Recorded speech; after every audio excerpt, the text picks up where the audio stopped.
भाभी ने 3 ननद के लिए बनाया शादी का जोड़ा।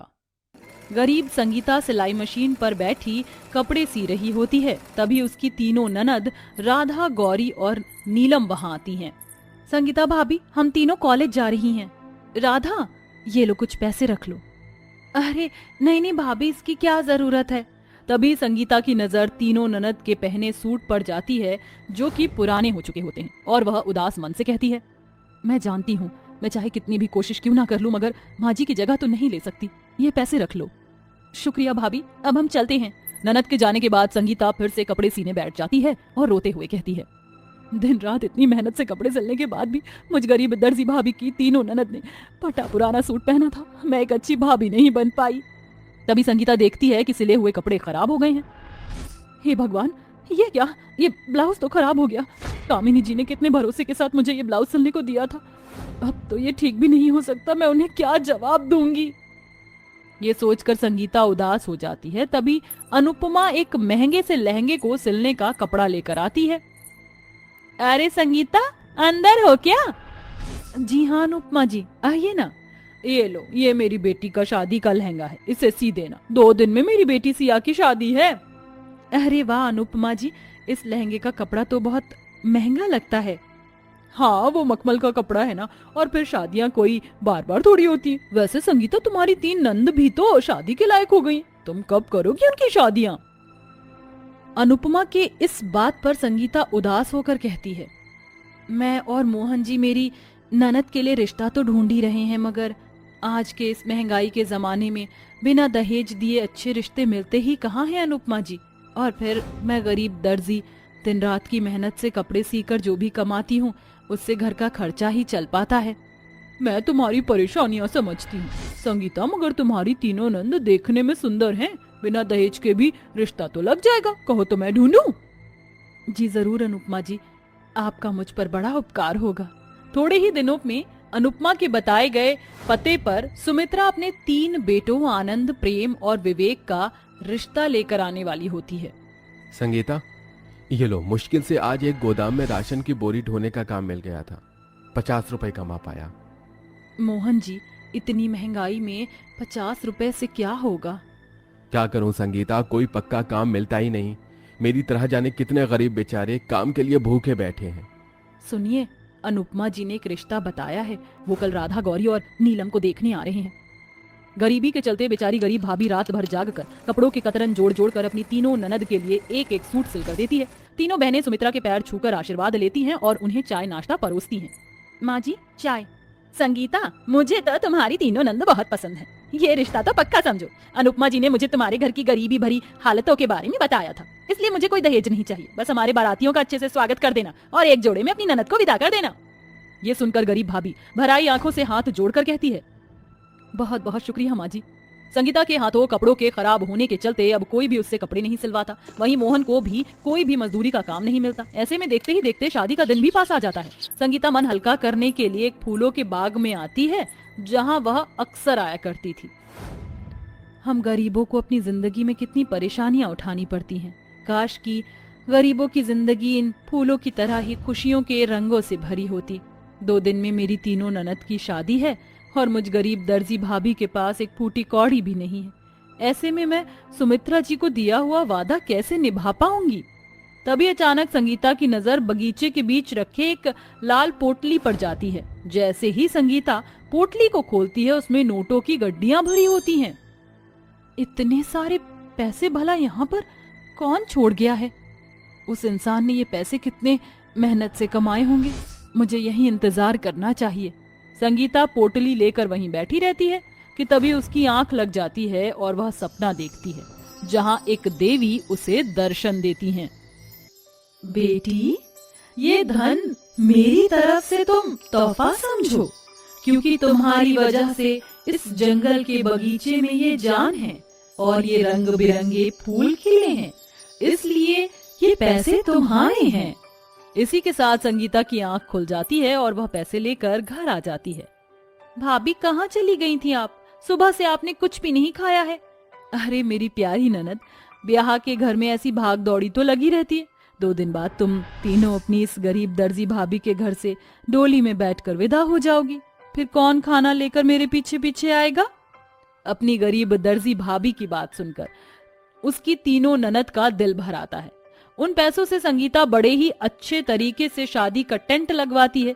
उसी दिन से हल्दी मेहंदी की रस्में भी शुरू हो जाती हैं। देखिए मोहन जी, मेरी तीनों नंद आज कितनी खुश लग रही हैं। मैंने तो सपने में भी नहीं सोचा था कि उनकी शादी इतने अच्छे से कर सकूंगी। शादी के टेंट से लेकर बैंड बाजे वाले से लेकर हलवाई भी बांध लिया है। तभी अचानक से संगीता कहती है, हे भगवान, इतनी जरूरी बात मैं कैसे भूल गई। मैं अपनी तीनों नंद के लिए शादी का जोड़ा तो खरीद ही नहीं पाई, और अब तो पैसे भी बहुत थोड़े बचे हैं। बचे हुए थोड़े से पैसों को लेकर ही गरीब भाभी एक लहंगे के शोरूम में आती है, जहां उसे अपनी तीनों ननद के लिए 3 लहंगे पसंद आते हैं। ये लहंगे तो बड़े ही सुंदर हैं, इसे पहनकर मेरी तीनों नंद लाखों में एक लगेंगी। सुनिए भाई साहब, ये शादी के लहंगे कितने के हैं? एक लहंगा 30,000 का है, 3 लहंगे 90,000 के होंगे। 90,000? इतने पैसे तो मेरे पास अभी नहीं है। देखिए भाई साहब, कल मेरी तीनों नंद की शादी है और मुझे ये शादी का जोड़ा खरीदना है ताकि मैं उन्हें थोड़ी खुशी दे सकूं। बड़ी उम्मीद से मैं यहाँ आई हूँ।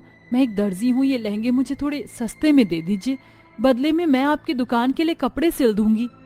ये सुनकर खड़ूस घमंडी दुकानदार संगीता को धक्के मार कर वहाँ से बाहर निकालते हुए कहता है, ये फुटपाथ का चलता फिरता ठेला नहीं है, हाई फाई शोरूम है। इतना महंगा लहंगा खरीदने की तेरी औकात नहीं, भाग यहाँ से। इतनी जिल्लत झेलने के बाद संगीता रोते हुए एक बाजार में आ जाती है, जहाँ पर बैठकर कुछ गरीब व्यापारी कपड़ों के टुकड़े बेच रहे होते हैं। 50 रुपए मीटर, 50 रुपए मीटर। लहंगे का मखमली कपड़ा, गोटा मोती, 50 रुपए मीटर, 50 रुपए मीटर। मैं तो खुद एक दर्जी हूँ, अपनी तीनों नंदों की शादी का जोड़ा खुद ही सिल सकती हूँ। शुक्रिया भगवान, मुझ गरीब दर्जी भाभी को ये रास्ता दिखाने के लिए। लहंगा बनाने का सामान लेकर गरीब भाभी घर आ जाती है और रात भर जाग कर अपनी तीनों नंद के लिए आंखें गड़ाकर शादी का जोड़ा तैयार करती है, जिस वजह से उसका हाथ कई जगह जख्मी भी हो जाता है। शादी की सुबह संगीता तीनों नंद को लहंगा देते हुए कहती है, राधा, नीलम, गौरी, ये लो तुम्हारी गरीब दर्जी भाभी की तरफ से तुम तीनों की शादी का जोड़ा। अरे वाह संगीता भाभी, ये शादी का जोड़ा तो बड़ा ही सुंदर है। हाँ भाभी, ये लहंगा तो बड़ा ही महंगा लगता है। भाभी, आपने पहले ही हमारी शादी में इतना खर्चा किया है। गौरी, ये लहंगा मैंने खरीदा नहीं, बल्कि तुम तीनों की शादी का ये जोड़ा मैंने अपने हाथों से सिला है। चलो अब जल्दी से ये शादी का जोड़ा पहनकर तैयार हो जाओ, बारात आती ही होगी। आखिर में वो गरीब दर्जी भाभी अपने हाथों से सिले हुए शादी के जोड़े में अपने तीनों नंद को मंडप में लाकर बिठा देती है, जहां उनकी शादियां सुमित्रा के तीनों बेटों से हो जाती हैं। विदाई के वक्त संगीता की तीनों ननद उसके गले लगकर बहुत रोती हैं। भाभी शुक्रिया, आपने हम तीनों का माँ से भी ज्यादा ख्याल रखा और आज हमारी शादियां भी की। अपना और भैया का ख्याल रखना भाभी। तुम भी अपना ख्याल रखना, भगवान तुम तीनों को हर खुशी दे। जाओ मेरी प्यारी ननद।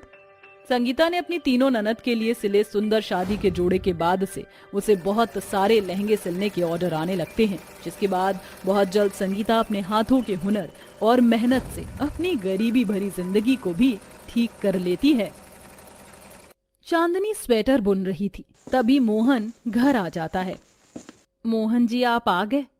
ये देखो, मैंने हमारे होने वाले बच्चों के लिए अपने हाथों से स्वेटर बुना है। अगर लड़का हुआ तो ये उसके लिए, और अगर लड़की हुई तो ये उसके लिए। ये चटक रंग के स्वेटर हमारे गोरे चिट्टे बच्चों पर कितना सुंदर लगेगा ना? हाँ भाग्यवान, मगर गोरा ही क्यों, अगर बच्चा सांवला हुआ तो?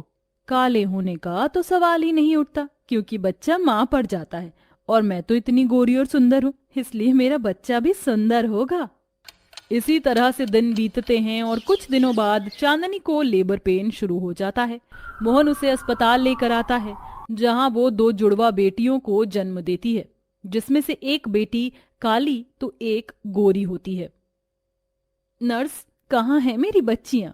उन्हें मेरे पास ले आइए, मैं उन्हें देखना चाहती हूँ। नर्स दोनों काली गोरी बेटियों को लाकर चांदनी की गोद में देती है। ये लीजिए, आपकी जुड़वा बेटी हुई हैं। अपनी गोरी बेटी को देखकर चांदनी बहुत खुश होती है, मगर वहीं काली बेटी को देखते ही वह चिढ़कर उसे गोद से हटा देती है। नहीं, ये मेरी बेटी नहीं हो सकती। नर्स, इसे यहाँ से लेकर जाइए।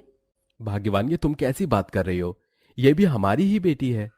जी हाँ, आपके पति सही कह रहे हैं। आपने 2 जुड़वा बेटियों को जन्म दिया है। नहीं मानती मैं इस काली कलूटी को अपनी बच्ची।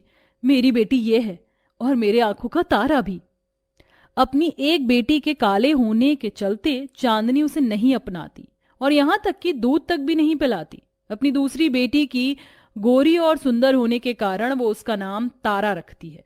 एक दिन जब मोहन काम से घर आता है तो काली बेटी जमीन पर पड़ी पड़ी भूख से बिलख रही होती है।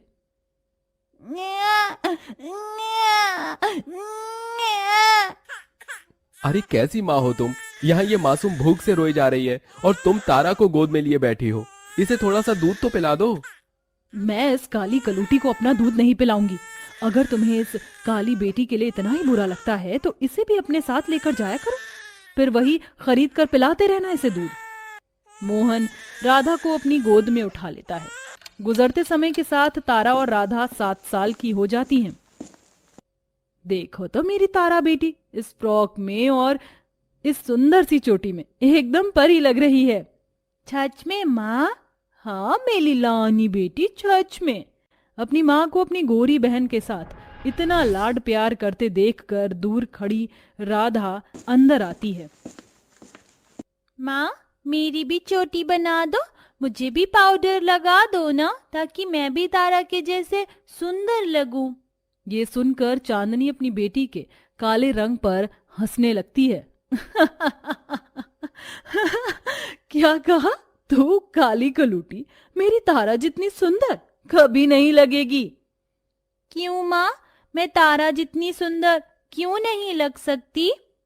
क्योंकि मैं गोरी हूँ और तू काली कलूटी है। हाँ, चल भाग यहाँ से, काली बुंदी शक्ल सी। राधा रोते हुए कमरे में चली जाती है।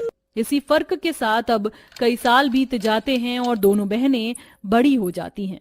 जहां गोरे और सुंदर होने के चलते तारा पूरी तरह से घमंडी हो जाती है, वहीं राधा स्वभाव से शांत होती है। अब मोहन अपनी बेटियों की शादी के लिए रिश्ते ढूंढने लगता है। सुनती हो, कल हमारी बेटियों को देखने लड़के वाले आ रहे हैं। बड़ा ही अच्छा घर-बार और खानदान है उनका। अजी होगा क्यों नहीं, अब मेरी बेटी भी तो लाखों में एक है, इतनी गोरी सुंदर है। उसी वक्त से चांदनी अपनी गोरी बेटी तारा को और भी खूबसूरत बनाने की तैयारी में लग जाती है। तारा, ये ले बेटी, ये बटन लगा ले, इससे तेरे चेहरे पर और भी ज्यादा निखार आ जाएगा। थैंक यू माँ, आप मुझसे कितना प्यार करती हैं। माँ, क्या इसमें से थोड़ा सा उबटन मैं भी लगा लूं? बिल्कुल नहीं, तू जाके अपने चेहरे पर गोबर लगा ले। ये हल्दी का उबटन मैंने अपनी गोरी बेटी के लिए बनाया है। माँ, ये काली कलूटी मेरे गोरे रंग से जलती है, जब देखो मेरा देखा देखी करती रहती है। अपनी माँ और बहन की जली कटी बातें सुनकर राधा अंदर ही अंदर बहुत घुटती है। अगले दिन यामिनी अपने बेटों के साथ उन्हें देखने आती है। तो कहिए यामिनी जी, आपको मेरी बेटियां कैसी लगी? मोहन भाई साहब, मुझे आपकी तारा तो पसंद है, मगर राधा नहीं। ऐसी काली लड़की को मैं तो क्या, कोई भी अपने घर की बहू नहीं बनाना चाहेगा। यामिनी जी, मेरी राधा खरा सोना है, उसके रंग पर मत जाइए। देखो भाई साहब, बात कड़वी है, मगर पैर में लगा कीचड़ कभी चंदन का टीका नहीं बन सकता, समझे ना? बस कीजिए यामिनी, हमें ये रिश्ता नहीं करना, आप जा सकती हैं। लड़के वालों के जाते ही चांदनी और तारा राधा को उसके काले रंग के लिए फिर से कोसने लगती हैं। इस कोयले खदान की वजह से आपने इतना अच्छा रिश्ता ठुकरा दिया। देखो जी, मेरी एक बात सुन लो, इस एरोटा को मैं मेरी शहजादी जैसी बेटी की शादी और उसकी खुशियों के बीच नहीं आने दूंगी। ऐसे ही समय बीतता है और दोनों की शादी कौशल्या के बेटे से हो जाती है। अब शादी की रस्में भी शुरू हो जाती हैं। तारा, राधा, देख बेटी, तुम्हारे ससुराल से तुम्हारी सास ने बचा के ऑटो का 5 रुपया। पार्टी करेंगे भैया। अरे ये पी बस 5 रुपया, आज तो पार्टी करेंगे भैया। अरे ये पी 5 रुपया। 3 सब्जियों के साथ लंबे ना चिपकने वाली yippee नूडल्स। yippee पार्टी अब सिर्फ 5 रुपए में। सास ने तुम दोनों की शगुन की हल्दी भेजी है। आज मैं तेरे लिए बहुत खुश हूँ राधा। तुझे शादी की हल्दी जो लगने जा रही है। ये कहते हुए मोहन का दिल भर आता है और राधा अपने पिता के गले लग जाती है। बाबूजी, काली बहन के लिए अपने पिता से प्यार मिलता देखकर तारा चिढ़कर कहती है, जितनी खुशियां मनानी है मना ले राधा, मगर मैं तेरी हल्दी की रस्म किसी भी तरह से पूरी नहीं होने दूंगी। राधा अपनी शगुन की हल्दी को रखकर तैयार होने चली जाती है। तभी तारा उस हल्दी में ढेर सारी कीचड़ मिला देती है। अब आएगा मजा जब मेरी काली कलूटी बैंगन लूटी बहन को हल्दी की जगह कीचड़ लगेगी। फिर गाने बजाने के साथ दोनों काली गोरी बहनों की हल्दी की रस्म शुरू हो जाती है। चांदनी बड़ी ही खुशी के साथ गाते हुए अपनी गोरी बेटी को हल्दी लगाती है। हल्दी लगाओ रे, तेल चढ़ाओ रे, बन्नों का गोरा बदन चमकाओ री। इस हल्दी के रंग में मेरी बेटी कितनी सुंदर लग रही है। अपनी गोरी बेटी को हल्दी लगाकर चांदनी जाने लगती है। तभी राधा नम आंखों से कहती है, माँ मुझे भी हल्दी लगा दो, मेरी भी आज हल्दी है। मेरे पास बहुत काम है, इन औरतों से लगवा ले हल्दी। अरे चांदनी, लगा दे राधा को हल्दी, ये भी तो तेरी बेटी है। अरे कोई बात नहीं, अपनी प्यारी बहना रानी को मैं लगाऊंगी हल्दी। तारा सारा कीचड़ से भरी हल्दी राधा के चेहरे पर लगा देती है। ये बदबू कैसी है? तारा, ये तो कीचड़ है। अरे तो क्या हुआ, इस कीचड़ से तेरा रंग एकदम निखर जाएगा मेरी काली बहन। ये कहकर तारा हंसने लगती है और राधा रोते हुए हल्दी की रस्म के बीच से उठकर चली जाती है। तभी उसका पिता मोहन दूसरी हल्दी लेकर उसके कमरे में आता है। क्यों बाबूजी, माँ और तारा मेरे साथ हमेशा क्यों मुझे जलील करती रहती है? क्यों उनसे मेरी थोड़ी सी भी खुशियां देखी नहीं जाती? राधा मत रो मेरी बच्ची, तेरे बाबूजी है ना, मैं तुझे हल्दी लगाता हूँ। मोहन राधा को हल्दी लगाता है। अगले दिन जब तारा अपने कमरे में तैयार होने आती है, तभी खिड़की से आए रॉकेट बम से शादी का लहंगा जल जाता है। तारा बहुत रोती है।